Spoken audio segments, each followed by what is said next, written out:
Hay algo que nadie te ha dicho claramente, y es esto. Cuanto más le importas a alguien, más posibilidades hay de que esa persona empiece a alejarse de ti. No porque seas demasiado. No porque hayas hecho algo mal, sino porque hay algo que pasa entre las personas que se necesitan de verdad, algo que casi nadie entiende hasta que ya le duele demasiado. Hoy vamos a hablar de eso. Y probablemente no te va a gustar lo que vas a ver. De ese momento en que alguien que te importaba empieza a volverse distante.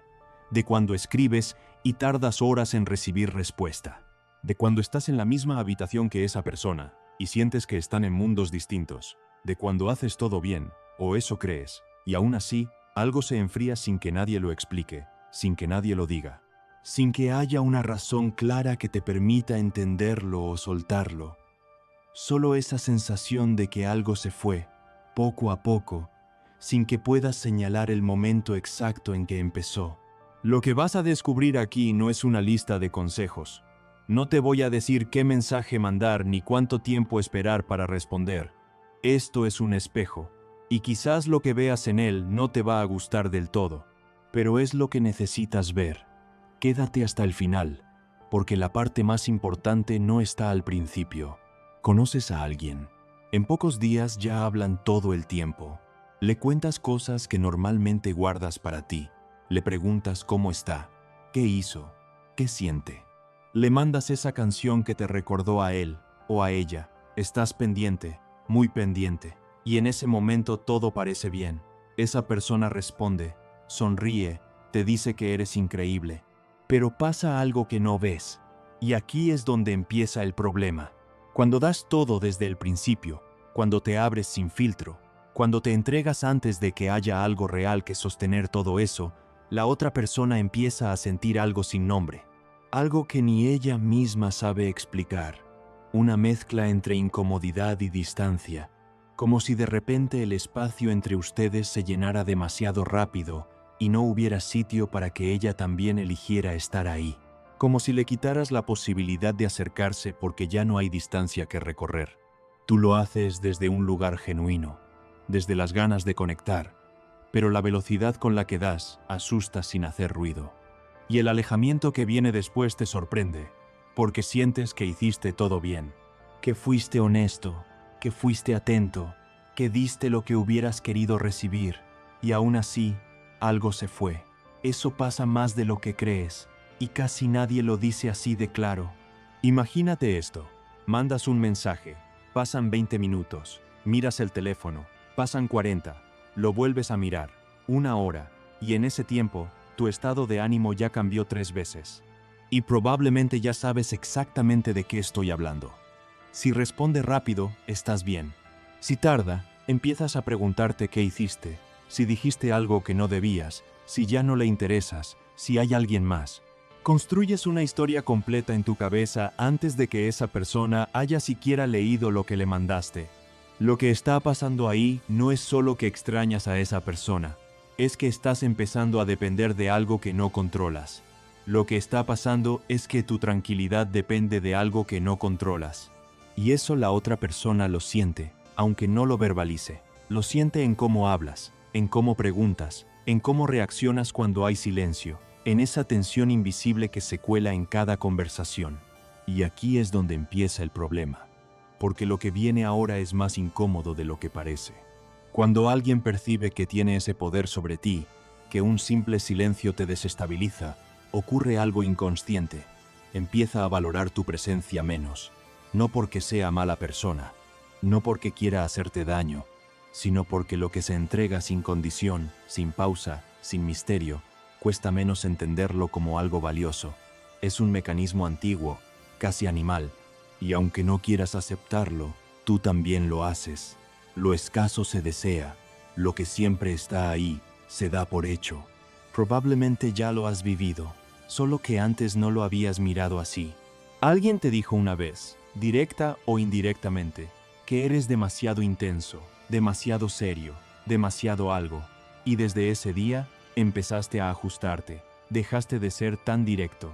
Empezaste a hacer más bromas de las que te nacen. Cambiaste el tono de tus mensajes.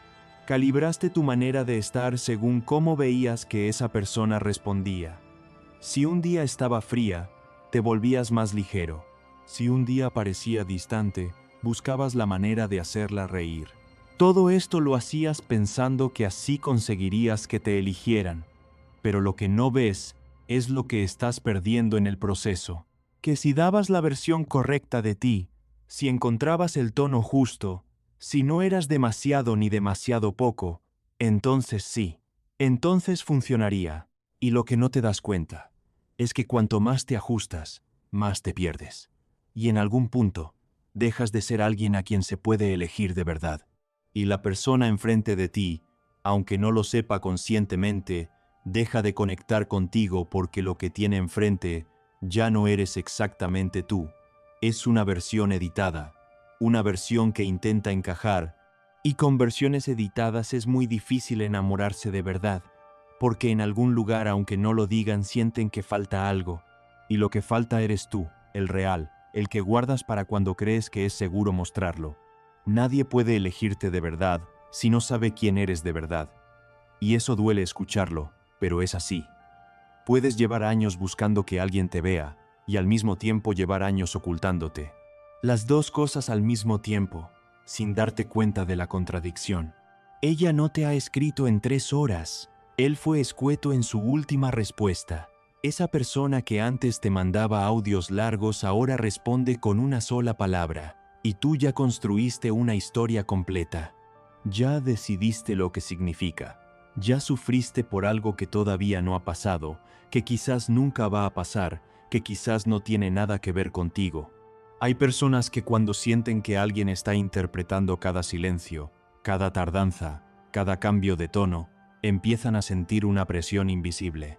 Como si no pudieran tener un mal día sin que eso se convirtiera en algo que gestionar. Como si su distancia siempre fuera sobre ti. Como si simplemente estar cansado o distraído fuera ya un problema que resolver. Y esa presión, aunque nadie la diga en voz alta, aleja, siempre aleja, lentamente, pero aleja. Pero esto no es casualidad, esto viene de mucho antes de esta persona. La razón por la que interpretas de esa manera tiene mucho que ver con lo que aprendiste sobre el silencio cuando eras pequeño, con lo que significaba cuando alguien importante se callaba, con lo que aprendiste que debías hacer cuando alguien se alejaba. Y ese aprendizaje lo sigues aplicando ahora, de manera automática, aunque la situación sea completamente distinta y la persona enfrente de ti no se parezca en nada a aquella persona de entonces. Alguien te dice algo que te molesta, o cancela planes en el último momento, o desaparece unos días sin dar explicaciones, y cuando vuelve, actúa como si nada hubiera pasado. Tú sientes el malestar. Está ahí, claro, real, concreto, pero en lugar de nombrarlo, lo guardas. Dices que estás bien, sonríes, continúas. Quizás incluso buscas una excusa para lo que pasó porque no quieres generar conflicto, porque tienes miedo de que si dices algo la otra persona se aleje, porque prefieres el malestar callado a la posibilidad de una conversación incómoda. Y eso que guardas no desaparece, se acumula, y en algún momento pasa factura. Pero hay algo más que ocurre, algo más incómodo aún. Cuando perdonas sin nombrar, cuando tragas sin decir, cuando te adaptas al descuido pequeño de manera sistemática, le estás enviando a esa persona un mensaje silencioso. Le estás diciendo, esto que haces está bien, puedes repetirlo, no lo haces a propósito.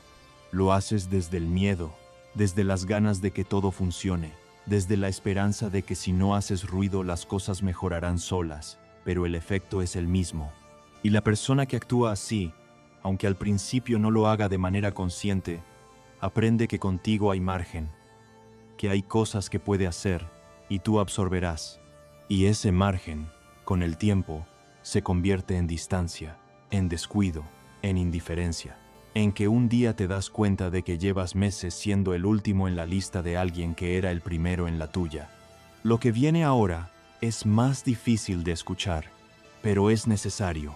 Hay algo que buscas en esa relación, una forma específica de sentirte, reconocido quizás, estable, suficiente, como si la manera en que esa persona te mira te diera permiso para mirarte bien a ti mismo, como si necesitaras que alguien de afuera te confirmara algo que tú mismo no terminas de creer. Y eso está bien. Es humano. Todos buscamos algo en las personas que elegimos, pero cuando buscas en otra persona la validación que no te das a ti mismo, ocurre algo que muy pocas personas ven. Nunca es suficiente, porque la persona de enfrente no puede llenarte de algo que tú mismo no te estás dando. Puedes recibir todo el amor del mundo y seguir sintiéndote vacío si no sabes recibirlo desde adentro. Puedes tener a alguien que te repita cada día que eres importante y seguir necesitando que te lo repita mañana y pasado y dentro de una semana, porque algo en ti no termina de creérselo. Entonces buscas más señales, más atención, más confirmación de que sigues importando, y esa búsqueda constante cansa. Cansa al otro, sí, pero también te cansa a ti, aunque no lo reconozcas todavía. Y en algún lugar, sin que nadie lo diga, la relación empieza a pesar más de lo que da. Aunque no lo quieras admitir, hay algo en ti que sabe de qué estoy hablando. Pero lo que viene ahora es donde todo cambia, porque hasta ahora mirabas hacia afuera. Ahora toca mirarte a ti. Hasta aquí hemos hablado de lo que pasa, de los patrones, de las señales, de las cosas que haces sin darte cuenta y que sin embargo tienen consecuencias. Pero hay algo más importante que entender, y es esto. El problema no es solo lo que te hacen, es también lo que permites, lo que repites y lo que eliges sin darte cuenta. El problema también es lo que tú permites, lo que repites, y lo que en algún nivel elegiste sin ser del todo consciente de que lo estabas eligiendo. No lo digo para culparte. Lo digo porque es la única parte donde tienes poder real para cambiar algo. Si eres honesto contigo, si te sientas un momento y piensas en las personas que más te han importado en la vida, hay algo que muchas de ellas tienen en común. No estaban del todo disponibles para ti, emocionalmente, físicamente, de alguna manera. Quizás eran personas que daban mucho un día y desaparecían al siguiente. Quizás eran personas que te hacían sentir especial a ratos y distantes en otros. Quizás eran personas a las que tenías que ganarte constantemente. Personas cuya atención era un premio que debías merecer, no algo que simplemente estuviera ahí. Y tú te quedabas, aunque en el fondo sabías cómo iba a terminar. Te esforzabas, intentabas entender. Buscabas la manera de hacer que se quedaran, de no meter la pata, de ser suficiente para que esa distancia desapareciera. Lo que casi nadie dice en voz alta es que ese patrón no es accidental, que hay algo en ti que reconoce esa dinámica, que se mueve hacia ella de manera casi magnética y que aunque duele, también te resulta familiar. Y lo familiar, aunque sea doloroso, se siente como algo que sabes manejar, como un territorio conocido, aunque sea hostil. El problema es que mientras sigas eligiendo lo familiar sobre lo que realmente te nutre, seguirás en el mismo ciclo. Con personas distintas, con nombres distintos, con historias distintas, pero con el mismo nudo en el estómago, el mismo momento en que algo se enfría y tú ya sabes lo que viene, pero finges que no. Esto no te lo cuento para que te sientas mal contigo mismo. Te lo cuento porque mientras no lo veas, no puedes cambiarlo. Y verlo, aunque duela, ya es el primer movimiento real. Ahora quiero que te hagas una pregunta, una sola. No la contestes ahora mismo, déjala estar. La pregunta es esta. La última vez que alguien te ignoró o se alejó de ti, ¿qué parte de esa historia elegiste tú, aunque no fuera de manera consciente? No es una pregunta para herirte. Es una pregunta para que algo dentro de ti se mueva. Porque hay una diferencia enorme entre ser víctima de lo que otros te hacen y ser responsable de los patrones que repites. Y puedes ser las dos cosas al mismo tiempo. La mayoría lo somos. Pero mientras pongas toda la responsabilidad afuera, mientras el problema siempre sea el otro, mientras busques entender por qué ellos actúan así, en lugar de preguntarte por qué tú sigues eligiendo eso, no vas a salir del ciclo. Y el ciclo duele cada vez más con cada vuelta, porque cada vez entras con más esperanza y sales con menos. Y en algún punto empiezas a preguntarte si el problema eres tú. Y esa pregunta, aunque dolorosa, es la más honesta que puedes hacerte. No porque el problema seas tú del todo, sino porque tú eres lo único que puedes cambiar. El respeto no es algo que se pide, no es algo que se negocia, no es algo que se gana portándote bien, siendo suficientemente atento, adaptándote lo suficiente. El respeto es lo que las personas te muestran a través de cómo te tratan cuando nadie los está mirando, a través de si aparecen cuando dijeron que aparecerían, a través de si tu nombre en su lista de prioridades ocupa el lugar que tú das al suyo en la tuya. Y si alguien no te está mostrando eso, la respuesta no está en hacer más, en entender más, en esperar que algo cambie solo. La respuesta está en mirarte a ti mismo con suficiente honestidad como para decidir qué permites en tu vida y qué no. Eso no es fácil, nunca lo es, pero es lo único que de verdad cambia algo, no en ellos, en ti.